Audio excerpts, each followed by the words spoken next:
other free agent draft tomorrow starting, right? Yep.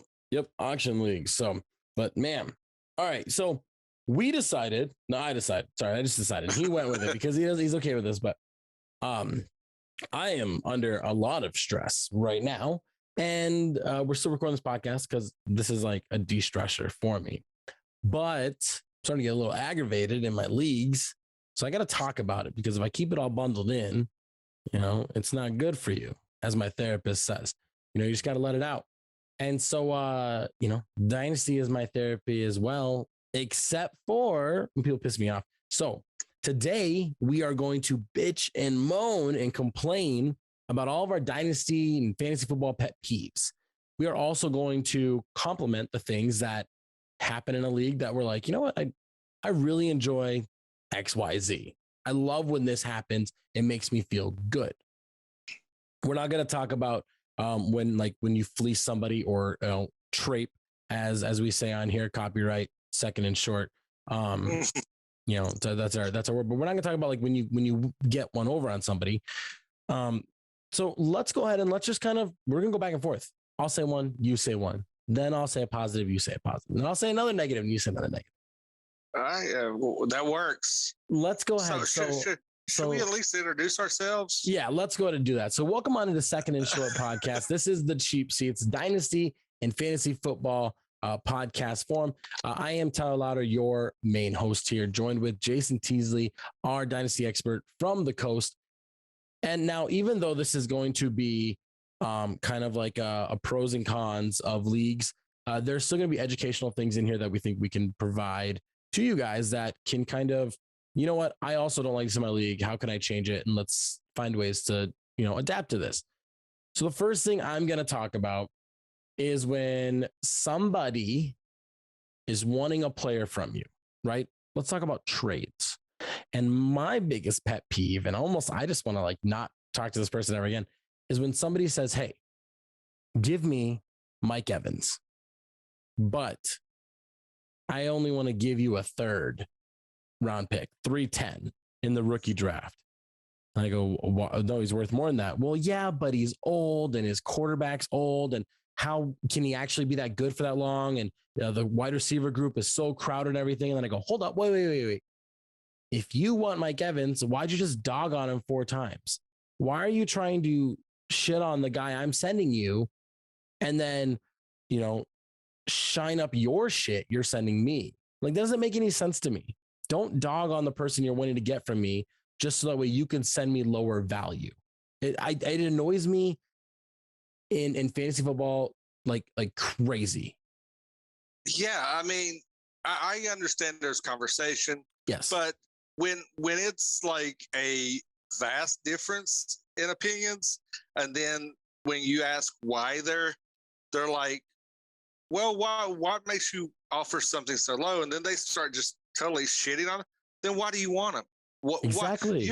Tell me, educate me. Why do you, if you think of him as being trash and worth that 310, why do you want him? You try to sell that reason to me, and it pisses me off to no end that people will totally try to undervalue people, but yet if they're so undervalued, then why are you even entering the discussion? Yeah, where is the desire coming from? And for me, so that's part of this is my negative thing. This is something that I'm complaining about. So what are ways that we can turn this into fixing it for educational purposes? I guess that's how we're going to look at this. That's what a podcast is for, essentially, right? We're trying to bring our information to you. In this situation, let's go from both angles here. So from the person sending the trade, instead of dogging on the person you're trying to get, just be like, here's my thing. I worry about his age, so I don't feel comfortable sending anything more than this. If you won't accept that, I am okay with it. Like, that's where that conversation needs to be. Like, if I want Mike Evans, this is a great example because I'm literally trying to trade him in a league I'm rebuilding. So I don't need him because he's older, because his quarterback's uncertain, but he's still good. He's still a wide receiver 1. Yeah. But for me, a wide receiver 1 means I don't get the 1-1 or 1-2 next year. So I don't want that. I would rather have picks where I can rebuild properly. And there's a contending team that doesn't want to give me a second this year and a first next year, or a first this year and a second next year. Doesn't want to do that combo because, they're going to draft the next Mike Evans. Sure, whatever, that's fine. Don't send it to me. But don't come back to me with, well, I'll give you, I don't even know. I'll give you Chris Cooley, whatever I see what I'm trying to think of. I don't even know what I'm trying to think of. I'll give you Byron Pringle and a 2023 fourth round pick. No, okay. Just tell me that you cannot send the value that I want, and this is the most you can send. And if we don't meet there, that's okay. Trade talks can end. We come back to it another day. That's fine with me. Now, from the person receiving the shit offer, and also receiving your player is so bad and everything, what I would say is stop the conversation there and just say, I cannot trade him unless this is his value. If you can work towards that, we can talk. If not, let's cut it dry. I think it's good for league culture. I think it's good for GM to GM culture as well, because you never want to cut off trade partners, because that kills you in a league. Because then your numbers just start dropping, and then all of a sudden you only can trade with 3 guys, and eventually they're not going to have anybody you want on their team. Right, and you got to look at it like this. This is how I come at it as, if I'm trying to get a player to say, look, I'm lacking in this position. Mm-hmm. This is somebody that I'm interested in. Can we work something out? This is where I value him. I just want to gauge where you're valuing. Yeah. That way, if you just flat out say, this is where I value him, where do you value him? You get some common ground to work toward. You get a bookend. Yeah. You get bookends, and you can work your way to that selection. Right, because there's some owners out there that you may be on the same page with just by simple conversation. I think that's now if you're on the other spectrum, if you're the player, the guy sending them away, just be open. Be open up front. Look, I'm rebuilding. I see that you could use this. This could benefit you, and just be honest with them. Say, look, this benefits you. Yes, I'm looking to rebuild. Like in your case, I'm looking to rebuild. So you giving me a first? That's going to be a back end first. Yeah. And do you really think you could get this player on that back end first? The caliber of this player? And just be open and honest. Yeah, no, I agree. All right. Now give me a pet peeve of yours. What is something you do not like while playing Dynasty or Fantasy? Just like something off top of your head. Don't think hard about it. My biggest pet peeve is no communication. Send a trade offer and then ghosted. Yeah, no communication. Just send a trade offer and and just sit there and let the trade offer set. You log in, you see the trade, you don't do nothing with it. You don't say, hey, I'm interested. Hey, no, decline. God, that is the biggest pet peeve, because trades are about communication. Yes. That is the basis of trade negotiations. A negotiation cannot help either team without seeing what the values is. So if you just send blind trade offers out without saying, hey, look, this is what I'm interested in. This is my needs. I see that your team needs this. Let's work on something. It kills me. It is the most frustrating thing ever. Yes, 100% it is. And I think it's not even just that, but like I have in the league, we'll keep talking about the same rebuilding league. And some of these guys kind of dog on me for talking behind their back about this league and everything, but it's like, I have a platform. So I'm going to use it. Even if it's a small platform, there's 10 people listening to me. I'm going to tell them about your shit. But we have a guy in there that literally you can tag him in the group chat, will not respond. You can send him a trade offer, will not respond. He might eventually one day, but it's the off season. Why would he respond to Dynasty? Why would he try and respond? And what's crazy to me is like, you're on like an app like Sleeper. At least to my knowledge, I have no idea, and I'm not very tech savvy on how to mute anything. Like, I don't know how to mute getting tagged. I don't know how to mute getting, just everything like notifications from group chats or trade offers. So I get everything on my phone. It's there. I get it.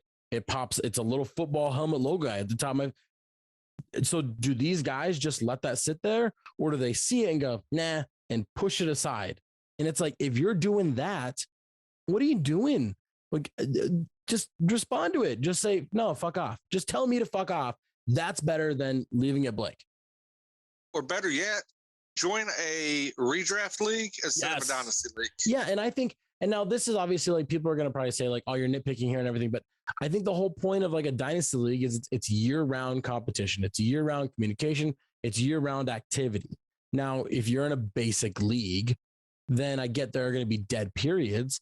But I mean, free agency just happened in the NFL. So I'm trying to get trades going because, hey, we're all talking about what's going down in the group chat. I'm going to get trades going. You should be active somehow. And here's my thing. The people I'm talking about, I think they only have like one dynasty league or like two dynasty leagues. You have time to take a shit every day. You have enough time to look at your phone and be like, all right, I'm gonna be in the bathroom for 10 minutes. I'm gonna be like, all right, cool. Yeah, I got this. Nope, I don't want to do that trade. And then all of a sudden it's like, all right, I'm done. Oh yeah. I got tagged. You know what? I'm not interested in player X. Cool. I'm not gonna send you another offer. I literally have 3 trade offers to one guy right now. For his pick, I have 3 different offers to him because I don't know what he wants. They're offers I would do. I think they're win-win, but I don't know what he'll do, and he could accept them or he could not. I don't know. Yeah, it's spaghetti offers. You're throwing shit at the wall, hoping something sticks. Yeah, you get some kind of reply. So let's trademark that as well. It's a spaghetti offer. So now let's bring this into how can we fix this? So I think the biggest thing is I think establishing communication when somebody joins a league is very important. Saying that, hey, this is an active league. Like, you don't got to be here every day, but like if people are sending you trade offers, like respond to them, like in a timely manner. Like, I think if you respond to a trade offer within 3 to 4 days, I think that's fair. That's fine. In the off season, during the season, I'd probably want it in like 1 to 2 days because it's such a quick turnaround from game to game. Yeah. But in off season, if you give me a response within like 3 to 4 business days, I'm okay with that. Like, I'm cool. Like, you don't got to message me at midnight on Saturday night. No, but if I send you an offer on Monday and you hit me up by Thursday, I'm cool with that. But you have to just respond. The other thing is, on the flip side, if you're the person sending the offers, just stop talking to people. If those guys won't, you know what? Don't send them any offers. Their team's not going to get better. If they're only just in the league to draft rookies and then hopefully they work, they'll eventually find themselves out and they'll leave. They will. Or they will eventually be like, why does nobody ever send me trade offers? And they will become active. So that's just the options that I see with it. So, and the option I have is, similar to what you give when you join a league, set your parameters. Say, look, I don't check the app on it, but here's my email address. Yeah. Shoot an email address. Everybody's got technology. Everybody's got a cell phone. Everybody's got email. Be like, hey, look, I might not be on the app all the time, and I really want to be part of the league. Shoot me a message on my text. Here's my number. Text me, email me. Yeah, let people know your parameters on the best way to enter negotiations and talk trades. Yeah, and I think that's a good thing to establish too, because it doesn't have to be like blow up my phone, but it's like, hey man, the app is on my phone, but I just don't ever look at it because it blows up all the time. But I check my emails every night. Send me an email. Like, and I'm cool with that, and I can work with that 100%. And I can, I'd appreciate that. So let's talk about something that we do enjoy. Let's get 2 positives out here as well. So what I really enjoy is when you send a trade offer to somebody and they go, okay, and they just accept it. It is, and it's not like, oh, I think I won the deal, because I truly believe that I can convince myself and the other owner on why a deal works for both of us. Not why, hey, do this deal, it's good for you. No, literally, Mike Evans. I will give you Mike Evans, who helps you win money and contend, and I will take the rookie that will be on your bench because he will help me build long term. In my eyes, win-win. Like, that's how I will establish. Like, if I sent you an offer right now, and Mike Evans is who I'm using, so we can probably pick a different player. Give me another wide receiver. Give me another wide receiver. All right, let's say Kenny Galladay. No, give me a better wide receiver. Terry McLaurin. If I said Terry McLaurin, about to be 28, so he's about that time where you would probably want to flip him if you're rebuilding and everything. If right now I said, hey, I would give you Terry McLaurin, and you give me, 111 and give me a second round pick next year. And your number 3 receiver right now is fucking Russell Gage. Like, you need to upgrade your number 3. You can either try and do that with the 11th rookie, or you can get a top 25 wide receiver in Terry McLaurin. Yeah, you go, and I would take that deal because. And you would take that deal. There we go. Because it's, I look at it from what we play. Me and you play a lot of our leagues are money leagues. Yeah. So I'm wanting to gain money. I want to have a team that wins money. I don't like donating money. I hate losing. Yep. I'm very competitive.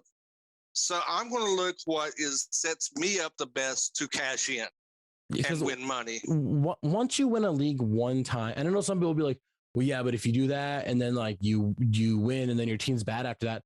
If I'm in a league where I spend $50 and then I win $500 because I got first place, the next 10 years I'm in that league are paid for now because I just won $500. Who gives a shit if my team sucks the next 3 years? It's free. I don't care. That's how I justify the money and everything. Some people are like, no, I got $500. I just went and bought tacos. And I'm like, no, that $500 goes reinvested back into Dynasty. So you're playing for free the next year in your league. That's the concept of winning. You get a free entry the next year because you won. Congratulations. Plus X amount of dollars.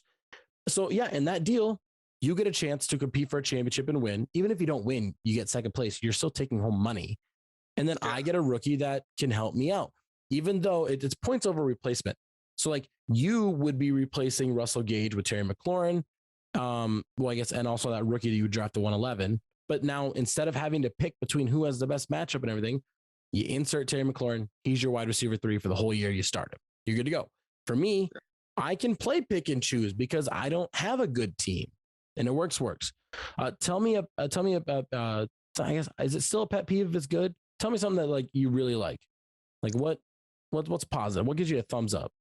I want to say worthwhile commissioners. And I will give you kudos because I came into a league that I had no idea what kind of format I was getting into. You brought me in and you pretty much weaned me along, let me know what's going on. And, and this league, I honestly could say this league, the league mates that I'm in here with are very understanding, know everything, and they're really cool. And I appreciate that. So now another commissioner I had, he's running 5 of my other leagues, is amazing. He's year round. He's very active. He lets you know, we have a calendar set up. We have, he makes sure everybody has contact information for everybody else in the league. He sends out monthly reminders. Hey, look, we're coming up on, free agency just happened. League's open, get your communication started. And having a invested commissioner makes the league so enjoyable. You cannot, if you have a commissioner that is not worth a shit, your league is dying on the vine. If you have a very active and fun commissioner, your league thrives. You want to be in that league. You want to expand that league. You talk about this. Me and you talk about several of our leagues because they're fun. Yeah. And I think in a commissioner, and not only a commissioner that like the calendar setup, I think stuff like that is perfect. Like, hey, this is how the league's going to go. This is what today is, tomorrow is, XX. I love that stuff. What I also love is when you're like, hey, commissioner, we got an issue. This something is wrong. We need it fixed.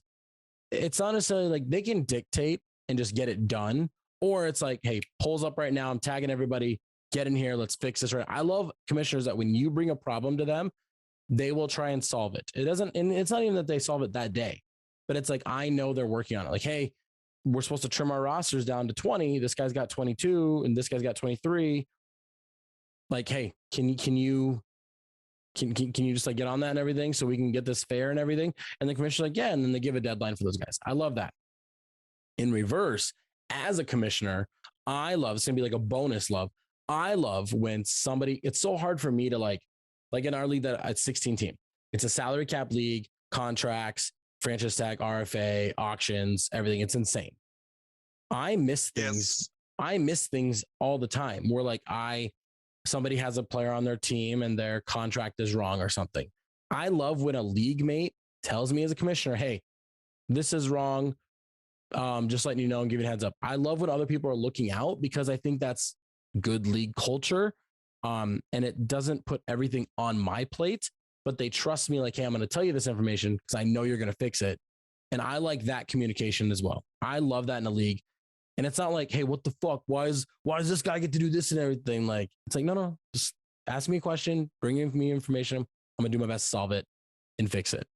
That's really positive. Let's get another negative thing out of here. That's another pet peeve that we have. I'm gonna let you go first though. Give me another pet peeve that really bothers you in a league. Pet peeve, another pet peeve that I have. Just I can't think of another one right off. You put me on the spot, but I'm gonna go out with this one.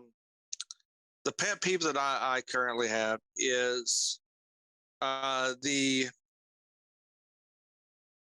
and we've talked about this on a previous episode. When somebody gets upset when trash talking occurs, they are too thin-skinned and they get bent out of shape because somebody messes with them. And it's all good and fun. There's no personal attacks or anything. And they get upset. They get upset and they throw a fit. I think the biggest instance is we won't go specific, but I think it's like if somebody makes a trade and people dog on that trade, as long as it's not personal, as long as they're not like, man, you're an idiot or anything, like as long as you're not attacking that person, you're just like, dude, I would never do that deal. I think you got worked. When they start getting really mad, I do agree that's just kind of annoying. My thing is that if you're like, that's going to go out there and you know what, it shouldn't bother you that people don't like the deal that you did because you value them more. Like if I make a deal and you're like, we text each other deals all the time. Yes, we do. And sometimes I don't know what side you're on and I tell you what side I like and you're like, oh, I'd be sending that away. Okay. If you like it, do it. It's your team. But I'm going to tell you what I feel about it. And that shouldn't hurt you. Like just because I disagree with your trade that you did doesn't mean that you're a terrible person or I hate you. It just means I don't like that deal and you do, but that's cool. But I'm just letting you know, like, yeah, I wouldn't do that deal. And I think that's an okay thing to do. And now I've come around to this a little bit more.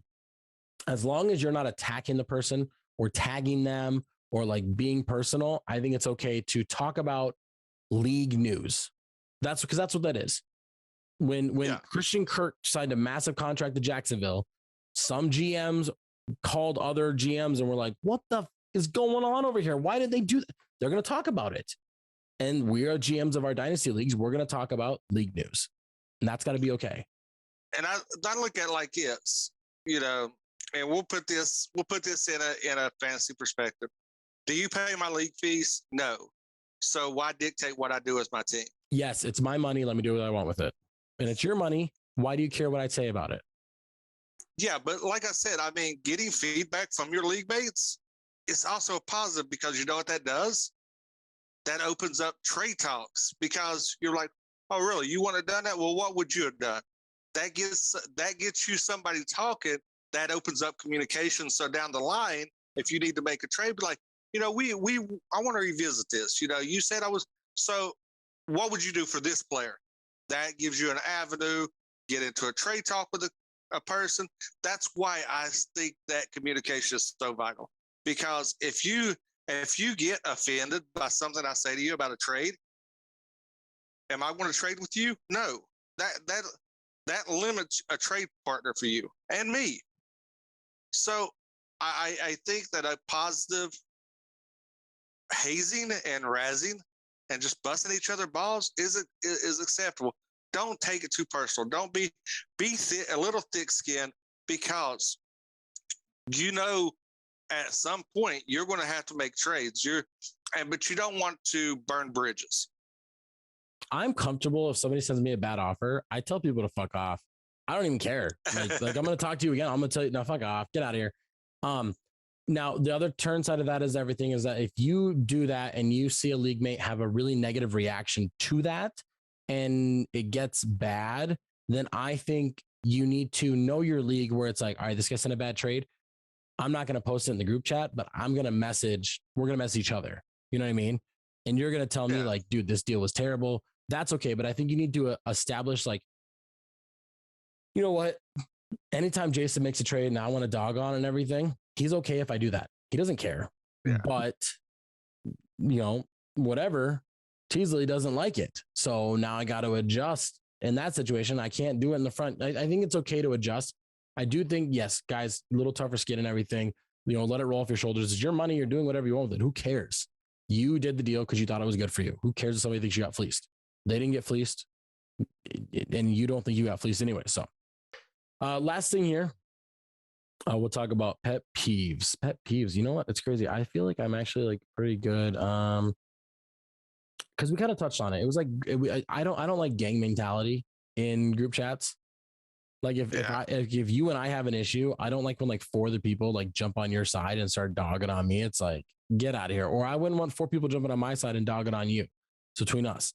Now, that being said, I can't stand when 2 league owners have an issue and instead of going to direct messages, they blow up like 100 chat conversation in the group. And it's like, you two don't like each other right now and you're mad. Go talk over there in this private box that nobody else sees, and you can talk for hours. And it's free. It's free. Talk as long as you want. It's free. But don't do it in the group chat because somebody goes, hey, blah, blah, blah's on the block and everything. And then an hour later, I go out to log on. There's 100 messages. I'm not going to scroll through those because I'm like, man, these guys bitch for an hour. I'm not going to scroll through those. And now I just missed that your guys on the block, and it just messes things up for me. So that's something I don't like. It's a pet peeve of mine, and for ways to avoid that and everything, having an active commissioners or active league mates that say, if you see something like that, guys that are bitching at each other, you don't have to shut it down, but just dudes, go to the DMs. Or you know what? You guys have each other's phone numbers. Call each other and talk, like text, get it over with, but get out of the group chat.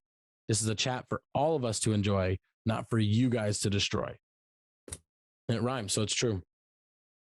Facts, dropping knowledge. Yeah. Is there any one more thing that you want to talk about that's a positive? Because we kind of have four negatives. I think it's been a good therapy session. I think so too. I do feel a little more relaxed. I do think that it is a nice little short episode, and we're kind of tailing a little bit. Now, next week we are going to do our very first Superflex 12-team Dynasty rookie mock draft. We're going to go back and forth for the first 12 picks. Kind of tell you guys who we would take. Maybe we'll throw in a couple second round picks in there as well to round up to like 15 picks, something like that. That's what we're going to do for next week. We'll go working on that. But this week is just a nice little relaxing. Let's get stuff off your chest. And if you yourself have an issue, comment down below and tell us what pisses you off in your leagues or what makes you happy in your leagues. Like this video as well. Follow us here on YouTube. Subscribe to all of our Dynasty podcast forums where we're on Spotify, TikTok, Instagram, Google Podcasts, Facebook. We're everywhere. Follow along. Stick with us. Dynasty breakdown going down soon. We're going to tailor to NFL stuff as well. We'll talk about NFL draft coming up as well and get away from Dynasty for like a week. But be prepared for our mock draft that we're going to go back and forth talking about in the Superflex realm, 12-team next week. We're also partners with the W2M network. You can see all of our content there, as well as other content creators like Jason, who talks about movies and such on a podcast over there. Yeah, me and Mark Radledge do I'm either on Damn You Hollywood or Triple Feature. Mm-hmm. Check it out in movies. Next movie we're going to be reviewing is the last installment of the Fantastic Beasts trilogy. I've actually got my wife on it. Nice. So yeah, definitely check us out over there. And like I said, if you have any leagues that have openings or in a startup, shoot me a time message. We're trying to co-own a team together, and we're looking for a nice league mentality and set up to join in. So shoot us a message if you have one. Yeah, and you can check me out on Love War Challenges podcast as well as their TikTok account as well. And that is it for us. So thank you guys for tuning in. bearing with us, coming to our own therapy session this week, Dynasty Therapy. It's always healthy. You can talk to your league mates, talk to your commissioner. If something's bothering you, talk to people. It's okay to get it out there. Don't be that guy, though. Last thing, don't be that guy that it's like, if you don't do this, I'm going to quit. That's bullish. Bullish. Don't do that. Don't do that. Don't be that guy or girl or kid, whatever, or grandparent. I don't know. But anyways, as always, get out there and do some fucking trading. It's the off season. Your team could do better. See you guys next week. Later.